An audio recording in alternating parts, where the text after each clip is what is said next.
and gentlemen, thank you for taking time out of your busy schedule to come here today. I'm Jiyounghan, a volunteer here at the GIC. Before the talk begins, please make sure that your cell phones have been turned off or switched to silent mode. Ladies and gentlemen, do you know that Malaysia consists of a very diversified population and unique features? Though the country has experienced the roller coaster effect of ups and downs in terms of ethnic relations, today's talk will attempt to explain how Malaysia embraces multiculturalism. One way has been by recognizing the potential of all Malaysians and encouraging them to integrate into society. Luckily for us, we can learn more directly from Rohizani Yaakub, who is from Malaysia.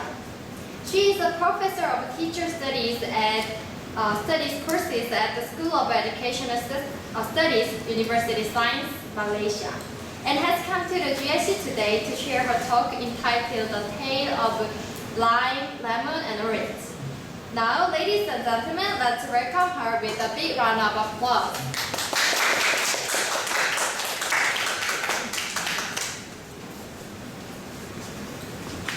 Good afternoon, everyone. Annyeonghaseyo.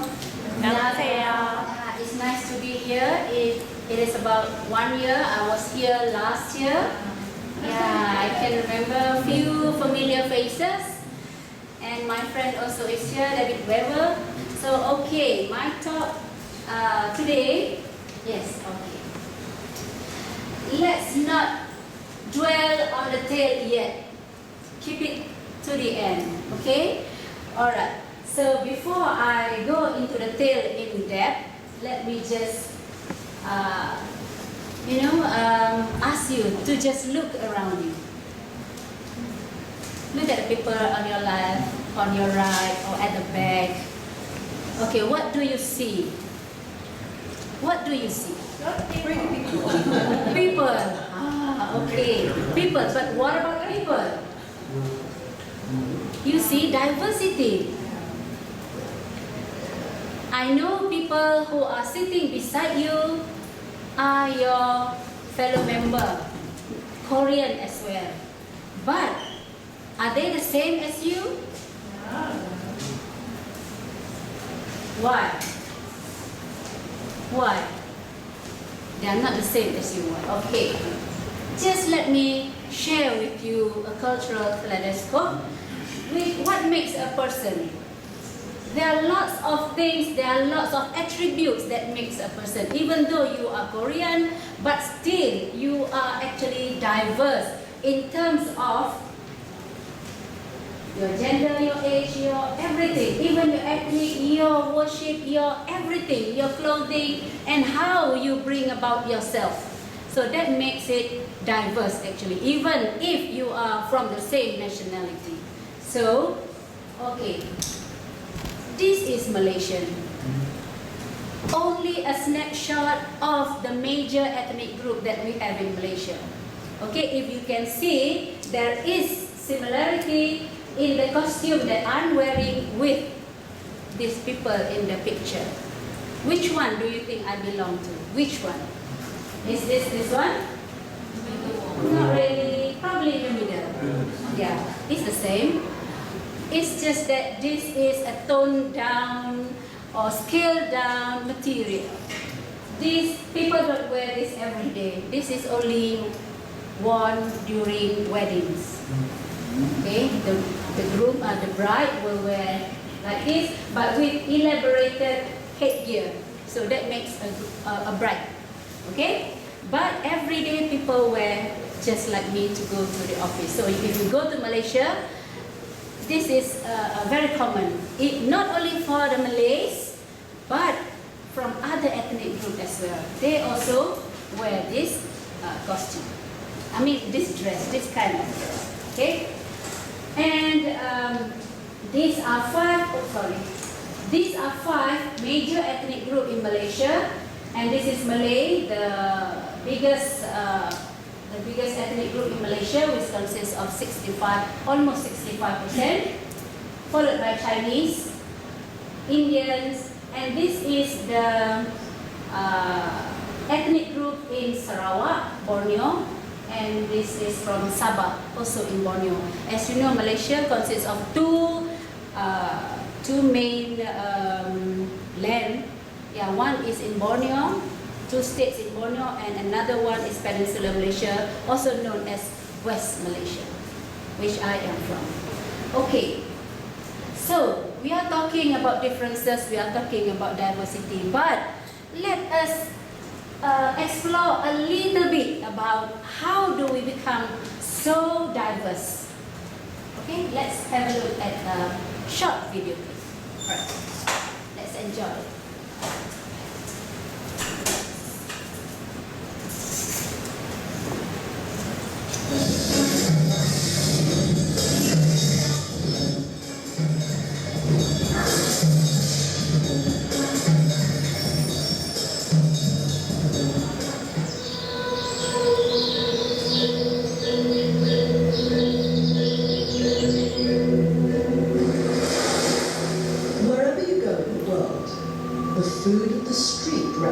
The identity of the people. Clues to culture, race and religion can be found in the local cuisine, in one way demonstrating how life in the 21st century, more than any other time, has been determined by the migration of races and cultures. On an island off the northwest coast of Malaysia, multiculturalism is not an idealistic ambition. It is simply a way of life. Ethnic Malays, Indians and Chinese live side by side, producing a melting pot in a city renowned for the fabulous food served up by roadside vendors. Forget about the holiday brochures and the tourist traps. Through this series, we'll show you what life is like for ordinary people on the streets of the world. This is street food, and this is Penang.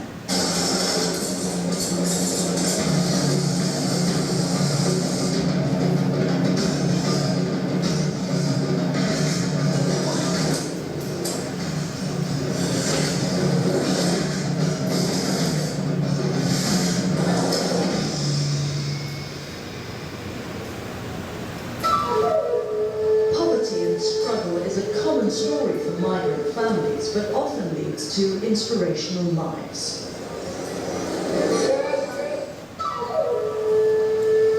At his street corner store, Chia Ming Kin is still making the same dish which provided him with livelihood and has helped him raise his family. He's been doing this for half a century.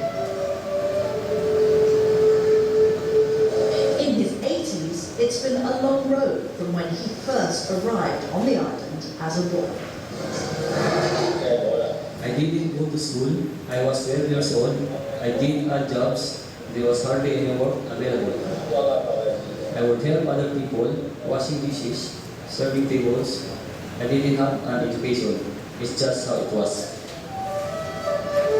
But more than 60 years later, Min Kin is now famous in Penang for his lo mein, a rich gravy-like soup with noodles. His sons have been at his side from an early age, not just inheriting their father's skills, but a work ethic that is typical of such store owners. Yeah, I remember that even we have 365 days a year, but he works 367. That between the 2 days of the Chinese New Year, he works 48 hours, non-stop, he don't close. I feel, many of these people who are actually immigrants years ago, many of them are not very highly educated, and of course, to have a big shop takes a lot of money to start a business, and not every people, can afford that. And so therefore, they start small hawker places like what you see here. Chef Wan has gained worldwide recognition for his knowledge of the region's food. And don't forget, many of these hawkers, they're so proud. Many of their kids are doctors, are lawyers, they're very successful, And imagine having a father for 20 or 30 years doing the same thing over and over again. It's all about having the pride, about having the passion to be that success. This is true of Min Kin's son. In Kiang, learning from his stall owner father, he now runs an upmarket restaurant. serving up the same food he watched his father cook on the street. In my heart is I'm always thankful for my parents. They already set up sisters and I just want to push that, which I don't have to struggle for 10 or 20 years to achieve that status. Right?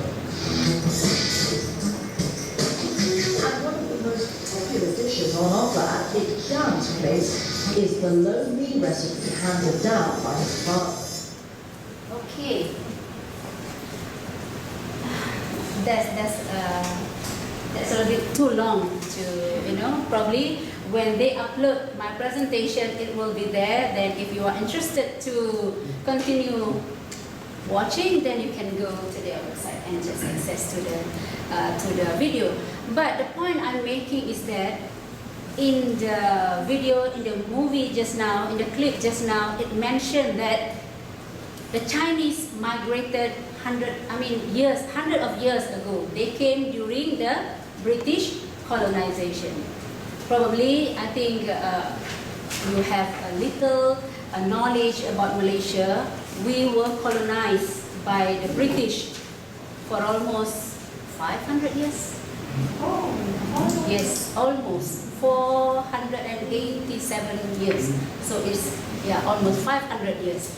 The British came, it was the Portuguese who came first, and then followed by the Dutch, followed by, the Westerners. But British really has a big impact on Malaysia in terms of cultural diversity that we have because of the policy that the British implemented during their occupation in Malaysia. Those days, it was Malaya. It was not Malaysia. Malaysia came into picture in 1963 when we changed the name of our country, which was Malaya before, and we changed into Malaysia in 1963. Before it was Malaya. Okay, so during British occupation in Malaya, they brought in the Chinese for the mining, because in the early 19th century, 18th century in fact, the British discovered tin and also gold in Malaysia. And also during that time, there was war in Europe. They are the Renaissance. They want the natural resources to make things for the industrialization. So when they came to this region, they found that in Malaysia, we have a very good climate to plant rubber. So that is another economic, for the British to bring in a lot of workers from other countries. Okay, for the rubber, they brought in the Indians. It seems that the Indians like to work in the plantation. And for the mining, the Chinese are brought in. Okay, so eventually the places where the mining were before quickly became big cities. So that is why if you come to Malaysia now, you can see that in big cities, the Chinese almost dominates all the big cities because they were here before to do mining. And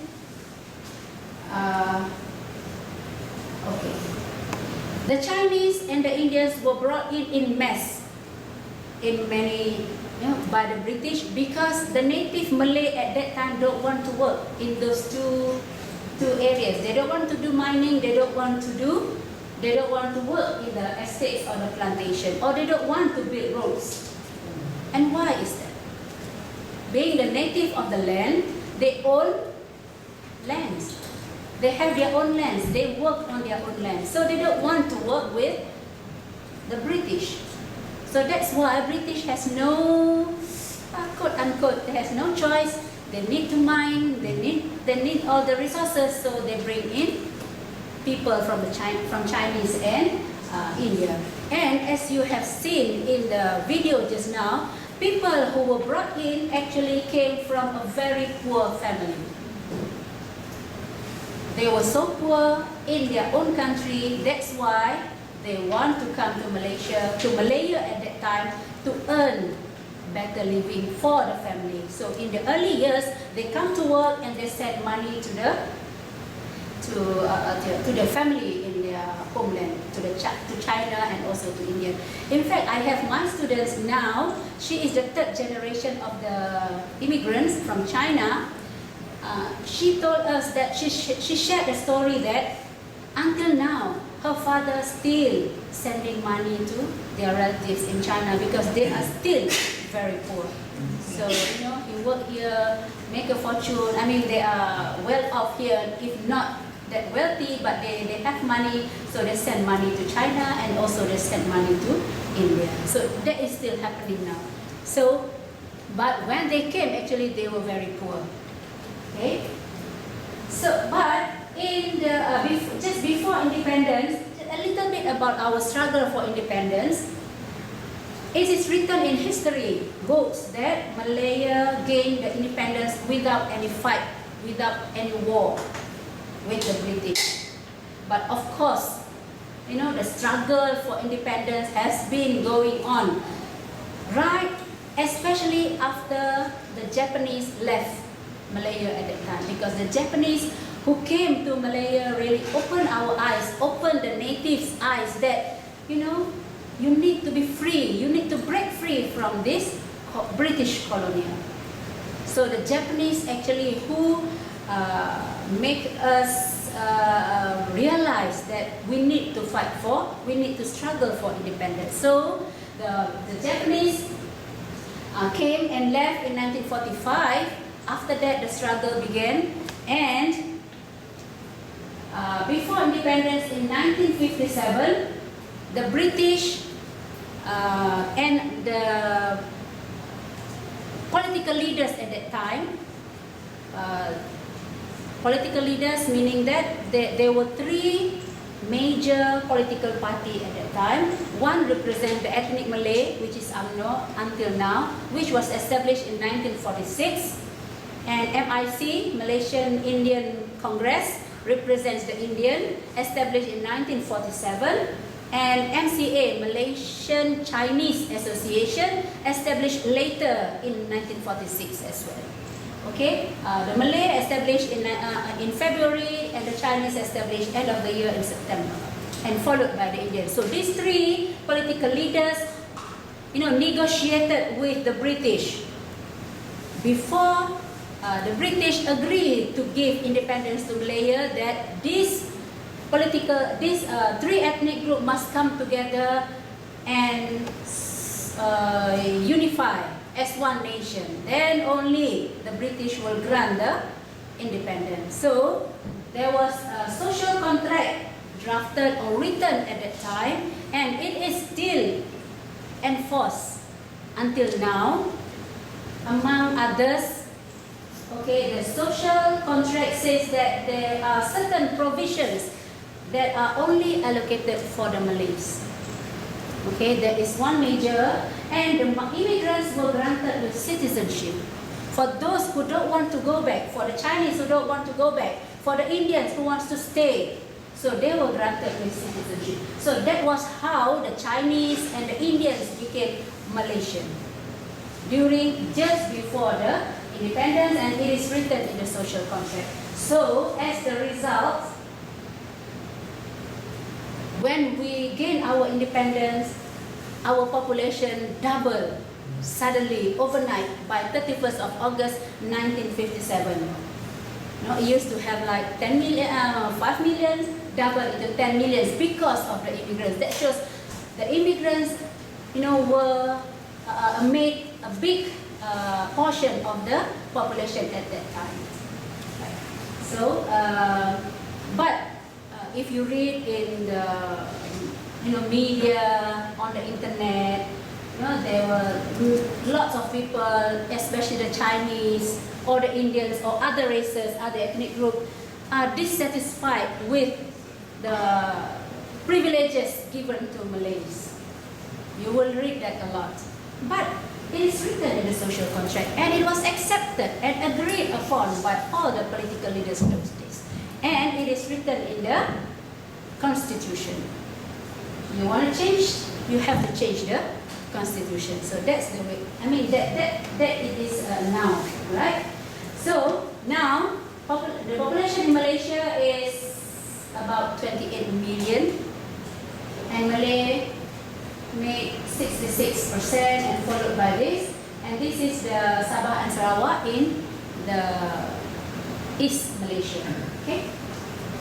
Okay. So as you heard also in the video just now, multiculturalism is a way of life, because we in a housing area, people from various races, various ethnic groups actually live together. It's not like we have a Chinese settlement or Chinese housing and this is Malay housing. No, we just stay in the same area. But of course, in the cities, there are more Chinese as compared to other races. Right? Okay.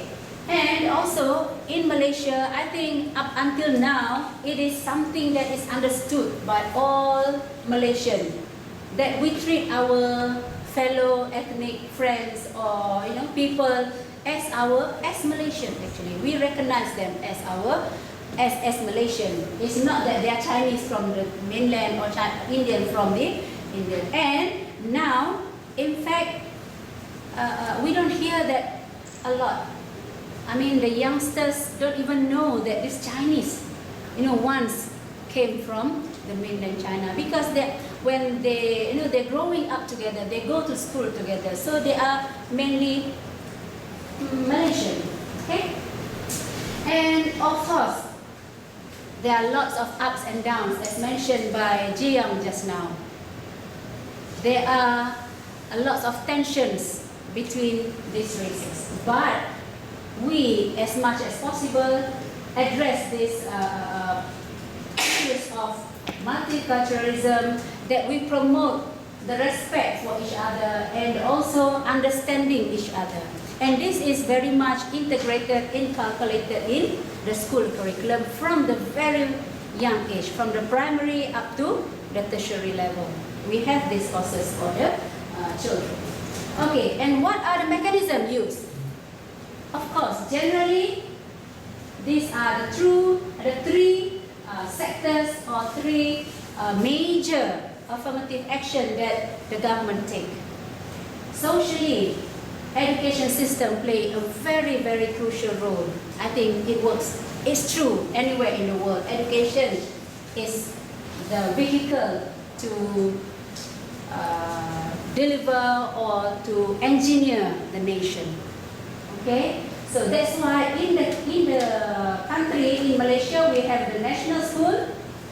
The difference between national school and national type school is the national school use Malay language as the medium of instruction, and the national type school use Chinese or national type Chinese school. We have national type Tamil school, so they use Chinese or Tamil as the medium of instruction.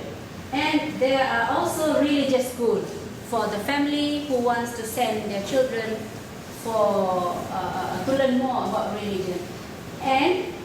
But anyway, even though we have these three types of school, but we are free to send. Even if I am a Malay, if I want to send my child to the Chinese school, I may do so. It's my choice. There is no restriction. The Chinese school is not only meant for the Chinese. But if you send your children to the Chinese medium school, that means they have to learn in Chinese. So that is only the difference. And now, more and more families are sending their children to Chinese school, actually, in reality. Because the advantage, you have another language. Yeah. Rather than, just you study or you go to the school, national type school, you only learn Malay language and English, only two, because Malay and English are compulsory. But if you go to Chinese school, of course you have additional Mandarin language or Tamil language. Not so much of a Tamil school, but Chinese, more and more students, more and more people are sending their children to. So why do we have all these three? Why do we have all these three? Because remember earlier I said that, you know, we are not making Malaysia a melting pot. We don't want to melt other race, other ethnic culture. But we are coming as one. Probably a salad bowl would explain better, because the salad, you know, in the salad, if you don't add the sauce, the vegetables stays as it is. You know, even though it is in the same bowl, but still you can distinct the flavor or the taste of each and every vegetables that make the salad. But the melting pot, no, it won't work in Malaysia, because people want to preserve their culture. So that is one of the main reasons why we have these three. But this is only for the primary school, not until the secondary, only for the primary school, with the understanding that once the students have the basic knowledge of their culture, it stays with them, and when they go to secondary school, they mix with other ethnic groups, and that's when they will integrate into the system. Meaning that 6 years, probably they will be among the ethnic groups, but when they enter secondary school, they will meet students or friends from other ethnic groups. Okay? Because, you know, keeping them together all the way might separate us even more. But once they have the basic knowledge or the basic culture, it will stay with them. They will have their, you know, their culture intact, but at the same time integrate with other friends from other ethnic groups. And economically, this is also the mechanism that the government has implemented, which required every company that they want to establish must have 30% Malay equity. You cannot have 100% owned by Chinese or 100% owned by Indians. You need to have your Malay partnership in the company. So that is also a mechanism, you know, to grow together. Yeah. And politically, of course, I mentioned just now, we have three major ethnic-based political parties, which are now the ruling party. The three major political parties form a coalition and rule the country now. It is called National Front, who has just won the recent election in May this year, just recently. Okay. Okay. Of course, there are lots of challenges. There are lots of frictions. There are lots of tensions. But you know, in a country of 28 million with diverse backgrounds, of course. But you know, there are. I mean, if you go to the internet, there are lots of stories, there are lots of things, not so good things written on the internet. But I think that is, to me, isolated cases. Of course, there are cases. It's not that I am denying that things like that happen, but that is what I can call isolated cases, you know. And I think the government has done a pretty good job in not making it spread or making it escalate into something big. Yeah? Though if you read history, in 1969 we have a very unfortunate incident where, you know, the Chinese and the Malays had a big fight where they, you know, killing each other at that time. So that is why we have all this mechanism in place after 1969 incident. Because in 1969, the Chinese became very arrogant because they were ahead in economy. They are very strong in economy, so they became arrogant. And the Malays, who are the native of the land, who were, the landlord, suddenly realized that they are way behind. It was not that bad. We realized that, we are way behind in economy. But the tension and the incident that triggered the 1969 tragedy was because the Chinese began to call names to the Malays. There are lots of negative names, so it became a big fight and many people were killed at that time.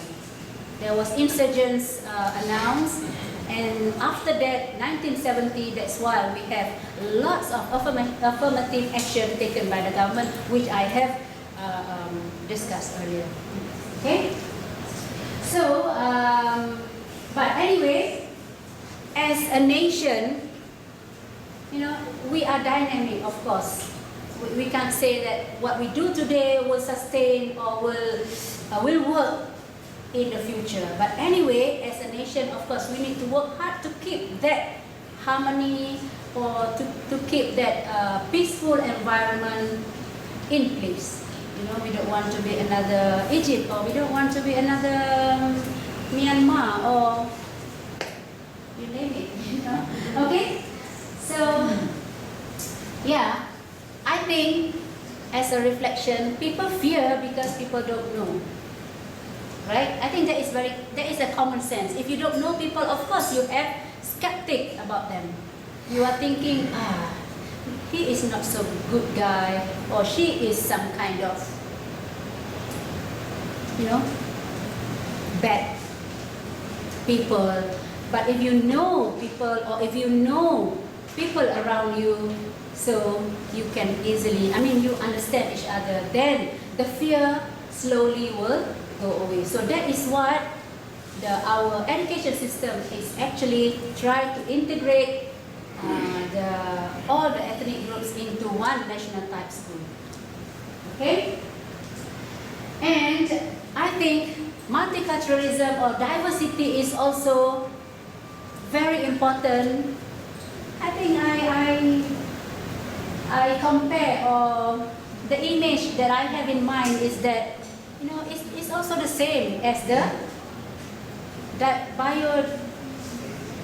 ecosystem. You need everything to make the system work. That's why that cultural diversity also brings resources, actually, people from various ability, capability together to make one good product. Yeah? And it certainly enrich our life. Okay, but somehow, this is what we are trying to really address. And I think so far, we are quite successfully doing it. Okay? We are, trying to alleviate or trying to bring together, not to bring together people so that they don't see the differences so much. Look at the similarities. Okay? And the affirmative action taken by the government, I think, is very is working now. Okay? But anyway, to conclude, if you can see from this cartoon, it's so sad when you judge things from your own perspective. As you can see, the little boy, the boy is teasing their friend about, they ask, what do you want to give your dad for Father's Day? And this boy said that, flower. Why do you want to give flower to your father? She's not a girl. Is he a girl? You fool. That is from their perspective. Little that they know, his dad is dead. So of course, flowers would make a very, very significant gift for that pity boy. So what I'm trying to say is, your perspective may not be the same from others. Okay, so, but who are we to judge people, right? So don't judge people. So yeah, just like lemon, lime, and oranges. Each has its own flavor, but do you think orange is better than lemon or lemon is better than the lime? In cooking, probably lemon is the best to go with the fish, right? But if you want to eat it raw, orange is the best. But anyway, those three are from the same family. So that is the image that I have for our Malaysian, even the Chinese, Malay, and Indian, or whatever ethnic that we have, we are from the same family. So there is no, you are better than us, or but everyone has the same, everyone has the role to play to make the society work, to make the society function. Okay? So, I'm inviting you to come to Malaysia and experience the diversity that we have. But don't only go to Kuala Lumpur. Kuala Lumpur is not a good place to experience diversity. I mean, in a true sense. Explore further. Come to the north, Penang. The video was taken in Penang, and that is my place, up north. Rohizani has been there.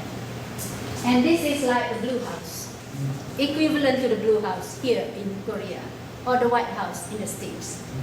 This is where the Prime Minister's office. Okay? Okay, thank you for your attention. Kamsahamnida.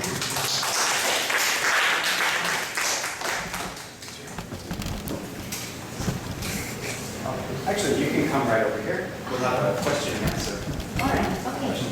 Okay. Okay, so now let's start the Q&A. If you'd like to ask a question, you can raise your hand and one of our volunteers will give you a piece of paper. You'll give it back to them, they'll give it to me, and I'll read it. So, okay. all right, so first we'll start with, before we begin though, please don't raise your hand to ask anything directly. We prefer you just write it down, okay? So, we'll start with some questions about you. Nothing too personal, I hope. You visited us last year, so thanks for coming again to give us another talk. My pleasure. Can you explain your connection to Korea? Do you live here continuously, or do you go home a lot? Obviously, right? Okay, I don't live here in Korea, but I kind of hope to come to Korea frequently. Alright, last year I was in Korea twice, and this is my first visit for this year, but I have plans to come at the end of the year. And Korea is a place that is very near to me. I work in University Science Malaysia in Penang full time. Yeah, but I visited many countries, and Korea has become one of my favorites. In fact, top 3, yeah, probably, yeah. Okay, well, since you just said that, what about Korea attracts you so much? The food, yeah, I enjoy the food. And the people that I met were all very good. I mean, people that I can relate to, that I can talk to, and we kind of, even though there are some, we agree to disagree, meaning that there are some things that I don't see things as positive as the Koreans do, but we agree to disagree. We talk about K-pop a lot, that there were lots. Yeah, I enjoy. I'm not saying that I don't enjoy the K-pop, but there are certain things that to me, which are not appropriate for our Malay culture, and I can discuss that with my fellow friend in Korea, and we are in good terms. So that's why I think we have something in common. Yeah. Yep. All right. Can you talk a little bit about your family? You have family back home in Malaysia. Do you have any children or anything? Yeah, I have 2 children. Okay. My elder is a daughter, and she's 23, and I have a son. He is 21, and and both are in the universities in Malaysia. So they also have come to Korea last year. I brought them for holiday for about 2 weeks in Korea. Yeah. Okay. And could you talk a little bit about your university? This is the interesting part. I like to brag a lot about my university because my university, University of Science Malaysia, is the #1 university in Malaysia. It's the only university which was awarded the APEX status by the government of Malaysia. APEX means Accelerated Program of Excellence. With that award, we were given a lot of fundings to do research, to travel, and to establish connections with other foreign universities. And for, I think, four consecutive years, since we were awarded the APEX status, we stayed on top. So yeah, I don't see me teaching in other university other than my university. Yeah. Very happy with Yeah, that. I am happy and I'm proud of my university. Okay. Yeah. A quick question about your dress. Someone thinks it's really pretty. What is it called? Okay. Does it have a special term? Yeah, this is kebaya. Kebaya, and it is a national dress, and this is made from silk, but this is hand drawn, hand paint. Yeah, this is hand paint. Yeah. So, but in Malaysia, if you come, this is what everyday people, working lady would wear. But of course, there are different types or different grades of materials. This is not that expensive, but quite expensive. Yeah. A little bit more. Yeah. Actually, the process of making this is quite delicate because they need like 7 layer of work. They need to draw, they need to paint and put in the wax and put color, put 1 layer of color, another layer of color. So mine takes 7 process before it became like this material. Yeah. It's a long material, then you just cut and make a dress. Yeah. Okay. Yeah. But this is very common. Yeah. Okay. What languages can you speak? Oh, I can speak many languages. One is Bahasa Malaysia, and second is English. Just kidding. Okay. I speak 2 languages. and I'm beginning to learn Korean. There are lots of things I know. Profshin knows me. So yeah, annyeonghaseyo is one of them. Wow, it's a big achievement, yeah? Okay, just kidding. Would you say your first language is... Malay language. Okay, is it difficult to learn, would you say? No, it's not difficult at all. No, it's not difficult at all. You know why? Because it is very phonemic. Phonemic meaning that MA always ma. MA always ma. It's quite different from English. Because English sometimes MA ma, sometimes MA ma or me. So, yeah, things like that, yeah. A sometimes means or in English, but in Malay, A is always A. So you pronounce as it is spelled. It's very easy. As you can, if you notice my name, it is Rohizani. So it is R-O always Ro. H-I always He, not I.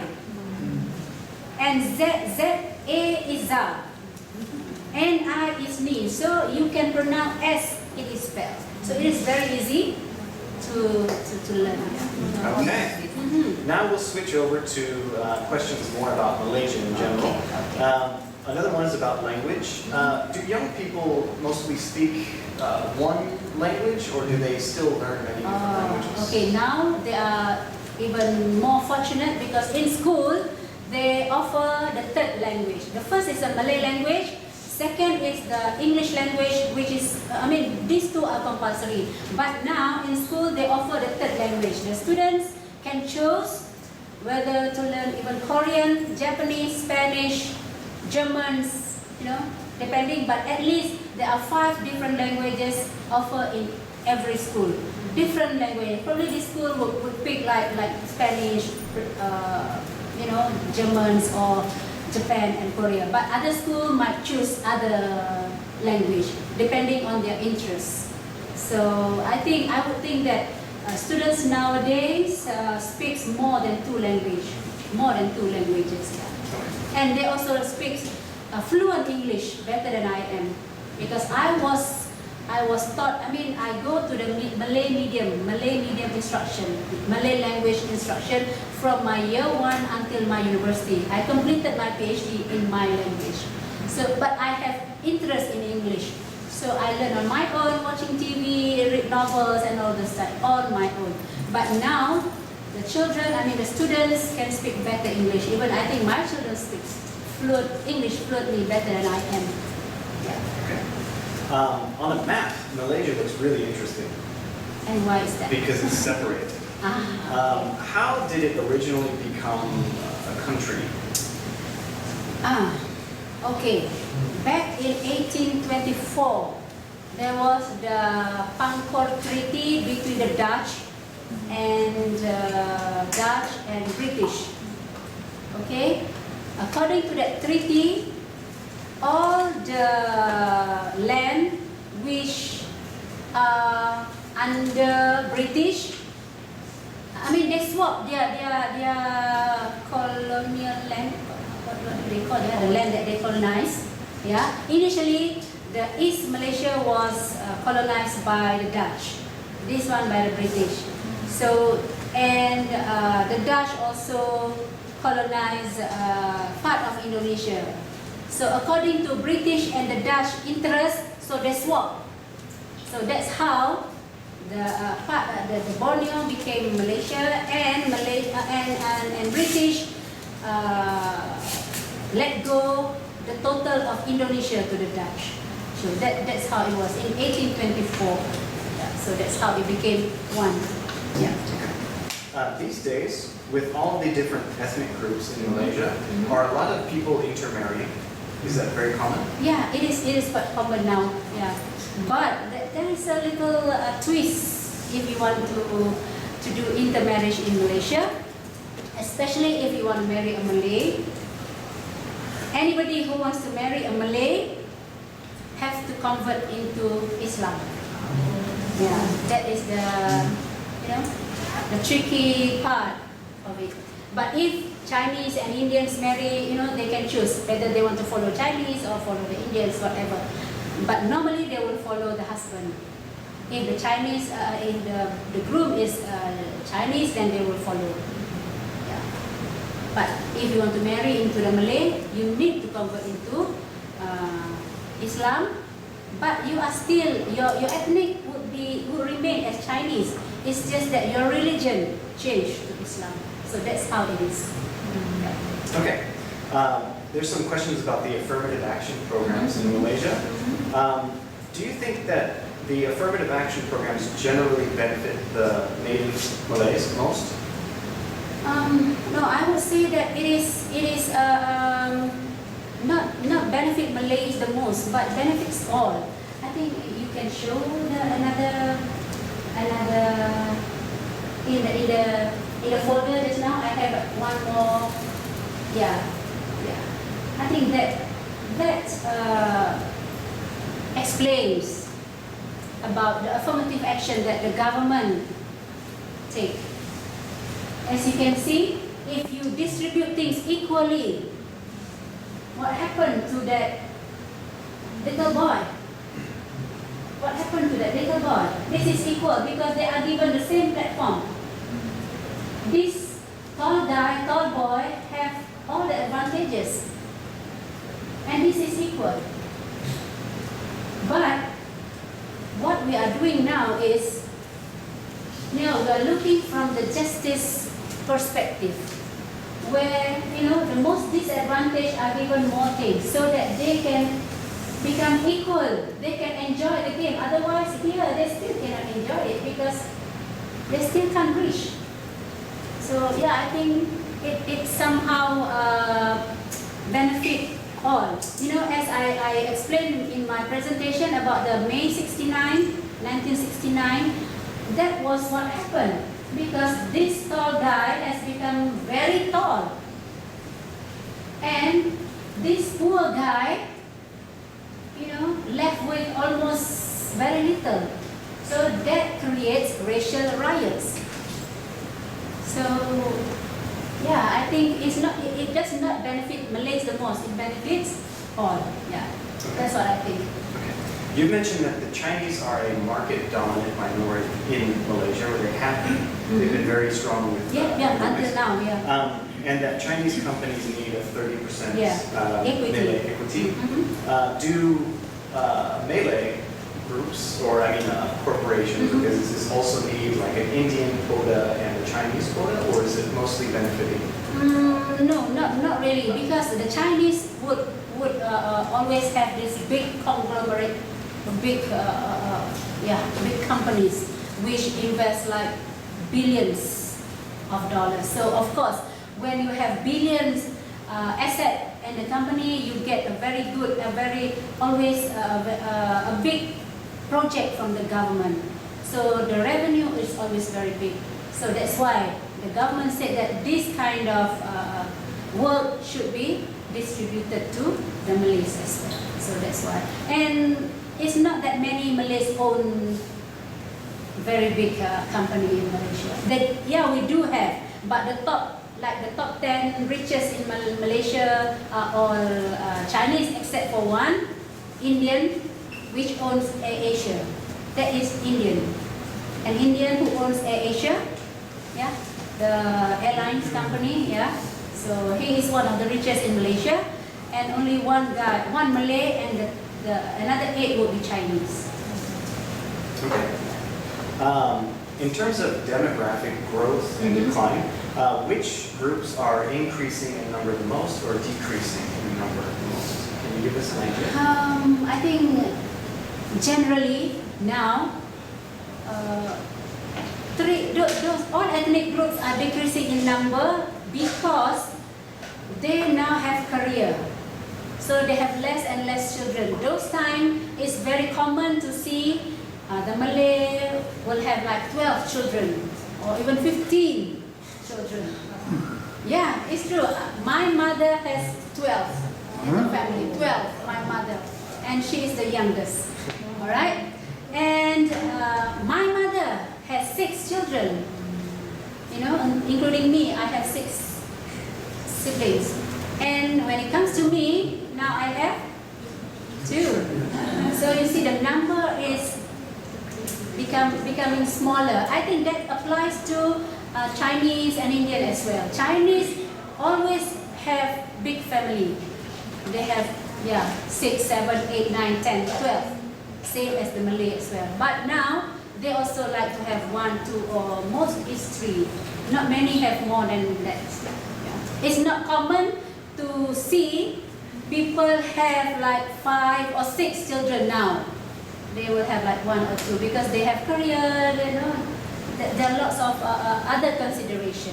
And they got married quite late because of the career. So that makes them have, fewer number. I think that applies to all ethnic groups in general. Are you looking forward to having grandchildren? Yeah, soon probably. Yeah. Normally, she is at the marrying age now because I got married at 23. So yeah. Yeah. Okay. We have a question or two about politics in Malaysia. Wow. Let's see. That scares me. The major parties you said represent the major ethnic groups. Is there any party, or are there any parties that draw a lot of votes from many different ethnic groups, or more than one? Oh, okay. Especially in this recent election, the trend is changing. The trend has changed, meaning that not only the Malays vote for the Chinese ethnic Chinese political party. Even the Malays voted for them because now they look for the candidates. They look for the candidate. I mean, if the candidate is good, regardless of their ethnic group, they will just vote. The Malays also don't vote for the Malay if the representative is, in their eyes, is not good. So they will vote for the Chinese or for the Indians, the same as the Indians and Chinese as well. Because in the recent one, especially the Chinese ethnic political group, which is MCA lost badly in this election, in this recent election. They lost very bad because, you know, the Chinese even don't vote for them. They vote for other people. Yeah. All right. This will be the final question for the Q&A. What do you think the world can learn from Malaysia's example of how to make a multicultural society work? Yeah, I think this multiculturalism it just cannot be stopped unless you close door. You close your door, then probably yes, you can, you know, curb this multiculturalism. Otherwise, it will, you know, expand to all parts of the world. You know, as I knew it, in the States or in every part of the world, they have lots of other nationalities residing and even become the part of the population, the citizenship of that country. So I think because our history background is quite different from other countries, you know, because we gained our independence through negotiation from the political group. That is why the citizenship was granted quite easily at that time. So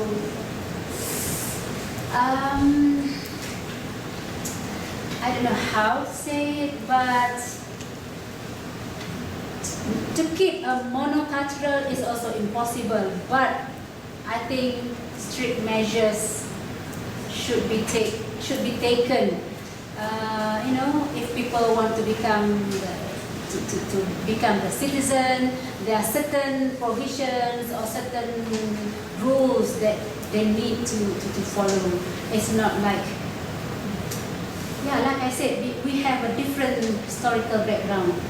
So it's quite hard for me to say that because, you know, you have a different kind of, yeah, it's historical. But I think equality does not apply, won't work in any nation. Okay. All right. Thank you for your talk and for answering our questions. Let's give her another round of applause.